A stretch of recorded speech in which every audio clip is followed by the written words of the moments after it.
श्री शिवाय नमस्तुभ्यम। हर हर महादेव। पंडित प्रदीप जी मिश्रा द्वारा श्री शिव महापुराण कथा रायपुर छत्तीसगढ़ में शुरू हो गई है। ये 7 दिवसीय शिव महापुराण कथा है जो 24 दिसंबर से लेकर 30 दिसंबर 2024 तक चलेगी।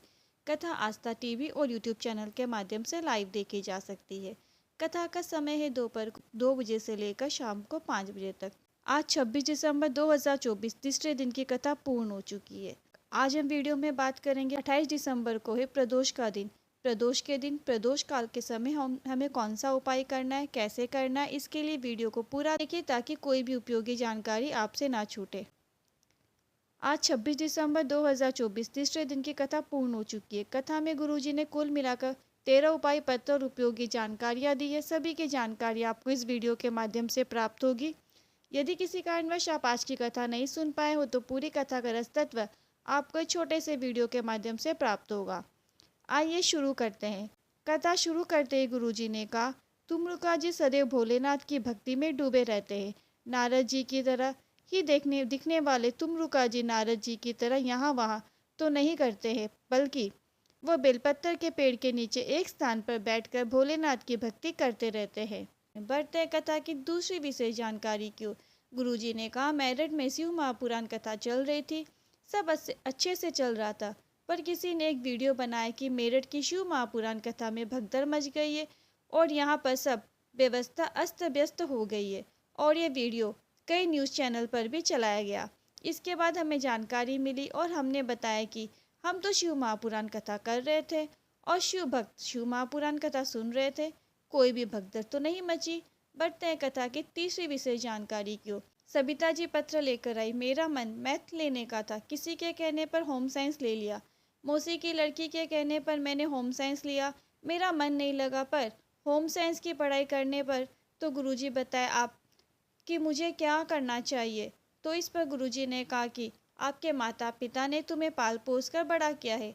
जब आपको बचपन में इंजेक्शन लगता था तो रात भर तुम्हारे माता पिता ही जगते थे और तुम्हारा तो बचपन से ही ख्याल रखते हुए आए हैं, तो तुम्हारे बारे में जो भी फैसला लेने का हक है वो केवल तुम्हारे माता पिता का होना चाहिए। बढ़ते हैं कथा की चौथी विशेष जानकारी की ओर।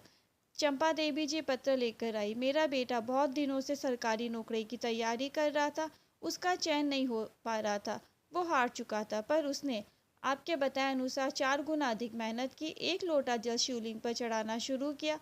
आज मेरा बेटा छत्तीसगढ़ पुलिस में सब इंस्पेक्टर के पद पर चयन हो गया है। इसी का आभार व्यक्त करने कथा पंडाल में आई हूँ। बढ़ते हैं कथा की पांचवी विशेष जानकारी की ओर। डालेश्वर जी पत्र लेकर आए। मेरा बेटा फौज की नौकरी की तैयारी कर रहा था, पर उसका चयन नहीं हो पा रहा था, कुछ नंबरों से हमेशा रह जाता था। मेरे बेटे ने 4 गुना अधिक मेहनत करना शुरू किया। मैंने 5 बार पशुपतिनाथ का व्रत किया। मेरे बेटे ने 3 बार पशुपतिनाथ का व्रत किया और रोज शिवालय में जाकर शिव मंदिर में शिवलिंग पर जल चढ़ाना शुरू किया। हम लोग सीहोर कुबेश्वर धाम होकर आए। बाबा की कृपा से मेरे बेटे की CRPF में नौकरी लग गई है। इसी का आभार व्यक्त करने कथा पंडाल में आया हूँ। बढ़ते कथा की छठी विशेष जानकारी की। किरण जी पत्र लेकर आई।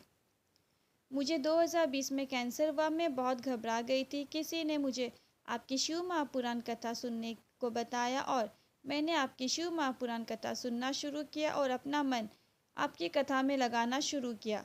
आपने भोलेनाथ का जो जल चढ़ाने का तरीका बताया, मैंने शिवलिंग पर उस प्रकार से जल चढ़ाना शुरू किया।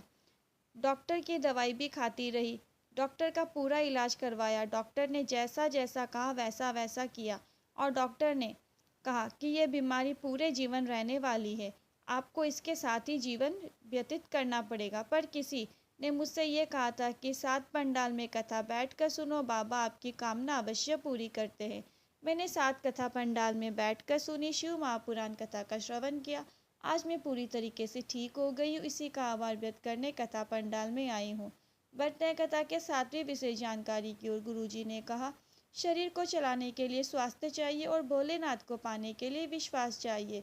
बढ़ते हैं कथा की 8वीं विशेष जानकारी की ओर। शांति देवी जी पत्र लेकर आई। 18 साल से किराए के मकान में रहती थी, पर जब से आपकी शिव महापुराण कथा सुनना शुरू किया, 1 लोटा जल शिवलिंग पर चढ़ाना शुरू किया है, आज रायपुर शहर में मेरा स्वयं का घर बन गया है, उसमें मैं रहती हूँ। साथ ही साथ मेरे बेटे की सरकारी नौकरी भी लग गई है। इसी का आभार व्यक्त करने कथा पंडाल में आई हूँ। बढ़ते हैं कथा की 9वीं विशेष जानकारी की ओर। श्वेता जी पत्र लेकर आई। मेरा बेटा का जन्म हो गया। वो जन्म से नहीं चल पाता, ना ही बोल पाता और ना ही कुछ कह पाता। आपकी कथा के बारे में किसी परिचित ने बताया। मैंने भिलाई के अंतिम दिन की कथा पंडाल में बैठकर सुनी। इसके बाद मैंने अमलेश्वर की शिव महापुराण कथा 7 दिन की, पूरी 7 दिन की शिव महापुराण कथा पंडाल में बैठकर सुनी। कथा के तीसरे दिन बच्चे को पंडाल की रज लगाकर उससे ओम बुलवाने का प्रयास किया और बेटा जहाँ मेरा बोल भी नहीं सकता था, पर बाबा की कृपा से मेरे बेटे ने ओम नमः शिवाय बोल दिया। मेरा बेटा धीरे धीरे बोलने लगा। इसी का आभार व्यक्त करने कथा पंडाल में आई हूँ। बढ़ते हैं कथा की 10वीं विशेष जानकारी की ओर। गुरुजी ने कहा, मेरठ की कथा में हमने आपसे कहा था घर में कार वाली बहू मत लाओ, संस्कार वाली बहू लाओ, क्योंकि कार वाली बहू आ भी गई तो अहंकार भी आ सकता है, पर अगर संस्कार वाली बहू लाओगे तो अहंकार नहीं आएगा, ये तो निश्चित है। बढ़ते हैं कथा के 11वीं विशेष जानकारी की ओर। गुरुजी ने कहा, 3 प्रकार के लोग होते हैं। एक होता है अभिमानी, दूसरा होता है ज्ञानी और तीसरा होता है अज्ञानी। अभिमानी वो होता है जो स्वयं को श्रेष्ठ मानता है, बाकी किसी को अपने बराबर नहीं समझता है। ज्ञानी व्यक्ति वो होता है जो सभी को श्रेष्ठ मानता है और सभी से कुछ न कुछ ज्ञान प्राप्त करने की कोशिश करता है। और अज्ञानी व्यक्ति वो होता है जो सबको मूर्ख मानता है और सब में गलतियां ही ढूंढता रहता है।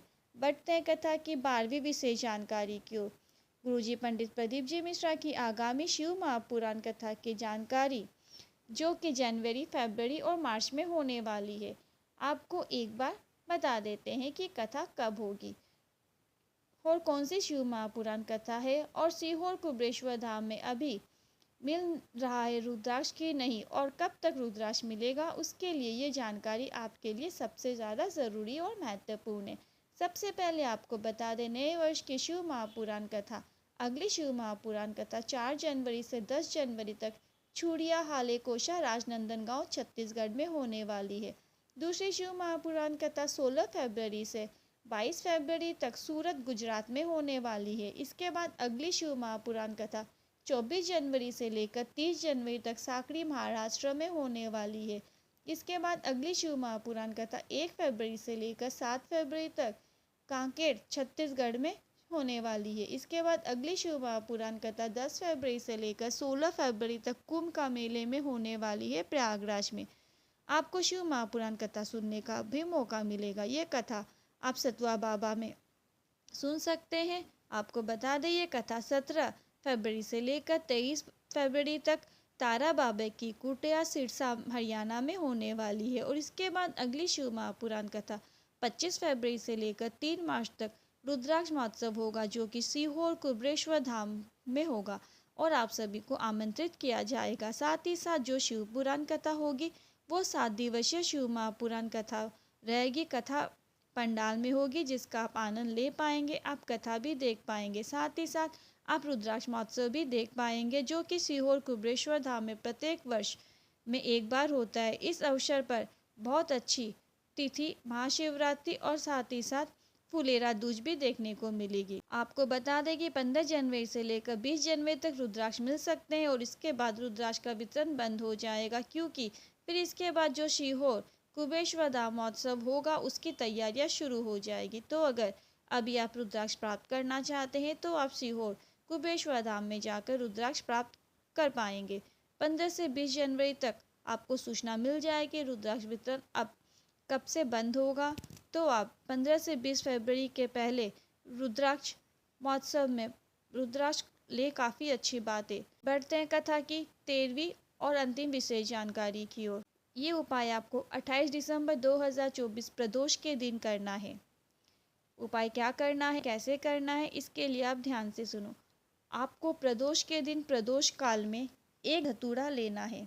ये धतूरा आपको शिवलिंग पर, शिवालय या शिव मंदिर में जाना है और शिवलिंग पर आपको इस धतूरे को चढ़ा देना है। ऐसा करने से आपके सारे दोषों से आपको छुटकारा मिल जाएगा। तो आपको प्रदोष के दिन प्रदोष काल में एक धतूरा चढ़ाना शुरू कर देना है शिवलिंग पर। आशा करती हूँ, उम्मीद करती हूँ वीडियो पसंद आया होगा। वीडियो को पूरा देखने के लिए बहुत बहुत थैंक यू। अब यहाँ तक आए तो कमेंट में महादेव का कोई सा भी प्यारा सा नाम ज़रूर लिखें।